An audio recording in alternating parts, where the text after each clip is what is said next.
In a recent video, Wayne Goss told me that this simple eyeshadow technique would change my life. And I want to see if he's right. Hi, I'm Tina. If you sometimes feel that eyeshadow has gotten a little bit out of hand, or it's just more than you feel like you can manage, then this technique might also be something that you're interested in. In a recent video, Wayne was talking about how he has become jaded with social media, and specifically the beauty industry in social media, and how complicated everything has become. And eyeshadow, ironically, has become one of the most complicated processes of all makeup, because now we are expected to have a degree in art in order to do an eyeshadow look. As much as he loves makeup, and he is a makeup artist after all, he feels that social media has gotten it wrong when it comes to makeup, and specifically eyeshadow.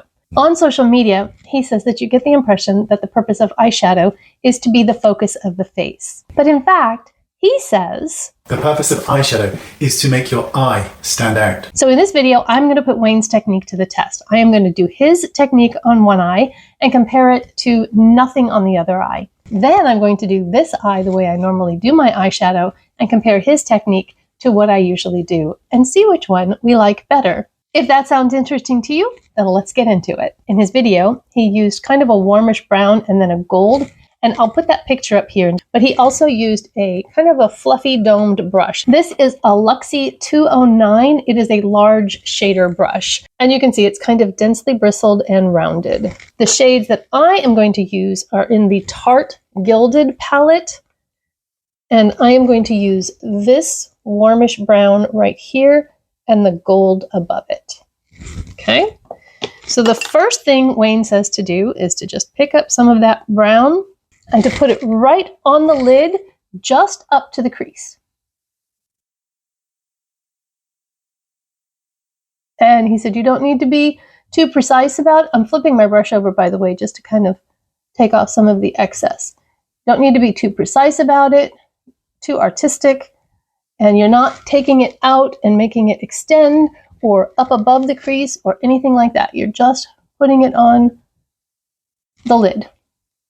And then open your eye. And pretty much that was all he did.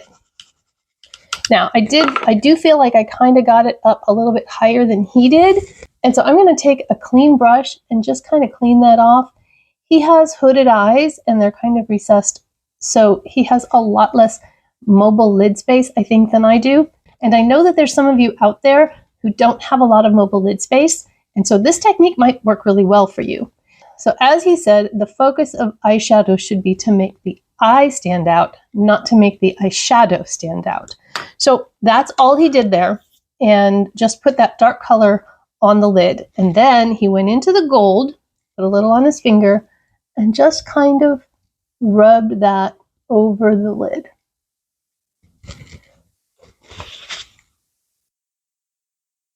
And just kind of moving it around with my finger just to get it all blended out. Then, just to increase the density at the base of the lashes, he took a flat liner brush and went into his dark color again and just pushed that into the lashes for his liner. And that's all he used for a liner. He did not do any tight lining or anything like that. He just pushed some shadow into the base of the lashes. And you can see already the lash line looks a little more defined. And then he put on a light coat of mascara because, again, he didn't want the mascara to take away from the eye. But his conclusion was, even from here, that this eye is more the focus of my face than this one. And you're not looking at the eyeshadow, but you're looking at the eye. So I'm going to use my e.l.f. Lash and Roll, and let's put on just like one coat of mascara and see what happens.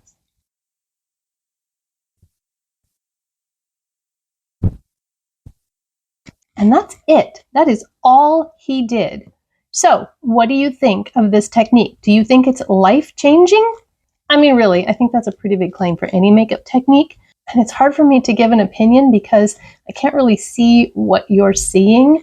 I have a mirror set up behind my camera so that I can see because I don't have a monitor. My eye definitely does stand out more on this side than it does on that side. It is more defined, but life-changing? I'm not sure about that, Wayne. Now I'm going to go into this eye and using this palette, do it the way that I would normally do it, which means I'm going to take the light shade and go crease to brow bone. I'm going to take a transition shade and define my crease. Then I'm going to use this darker shade probably in the crease and on the outer edge, and then go in with the shimmer shade on the lid and probably this lighter shimmer shade on the inner lid. Definitely more complicated, more shades.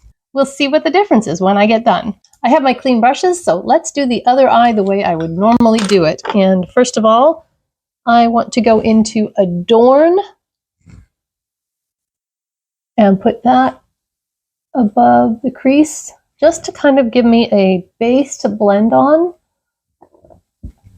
I suppose I should get my hair out of the way a little bit. Then I'm going to take another fluffy brush and go into Dame. That's this lighter shade next to it. And these are a little powdery, so I'm going to tap off the excess. And for this, I'm going into the crease and slightly above for my transition shade. And this is just to start redefining the crease because I have hooded eyes. And so this will give the illusion of a crease a little higher up than where my natural crease is. These shadows are really pretty, by the way. And I take it just a little bit out in this area, but I don't really like V it out or drag it out too terribly far. And I don't want it to go below this line that my lower lash line makes if I were to continue my lower lash line out. I don't want it to go straight like this. I want to follow that lash line and make sure that the shadow stays above that. That will help keep my eyes from being pulled down on the corners. And with just a little bit smaller fluffy brush, I'm going to go into that shade Frills that I used on the whole lid over here. And for this one, I'm just concentrating that in the crease and the outer portion of the lid. Remember, on the other eye, I took this color all the way across the lid. This time I'm leaving this portion of my lid with no color on it.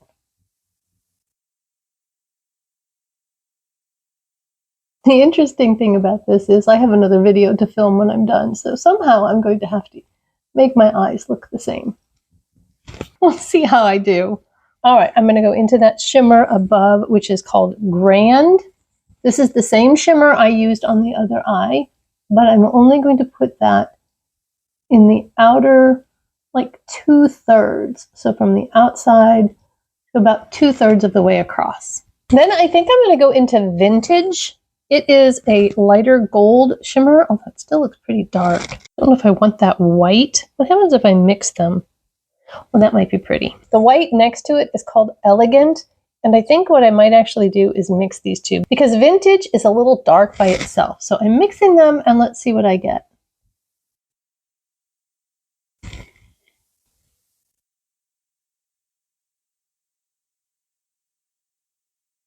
So that brightens up the inner portion of my eye there. Using the first brush that I had, I'm just going to go blend the top of this. And I think I'll go ahead and do the eyeliner and the mascara the same, but just 2 coats of mascara. So I'm going to go ahead and use that liner brush and just press that into the lashes.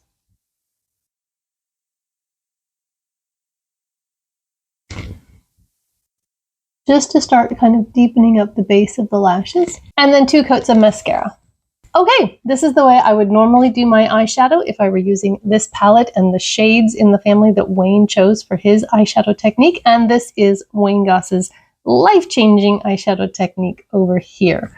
What do you think? Do you think it made a difference? And maybe this isn't the kind of eyeshadow that Wayne's talking about that brings the focus to the eyeshadow rather than with the goal of offsetting the eyes. I have a feeling he's probably talking about looks more like these. But he claimed it would change my life and make things a lot easier for me, and I wanted to see if that was true.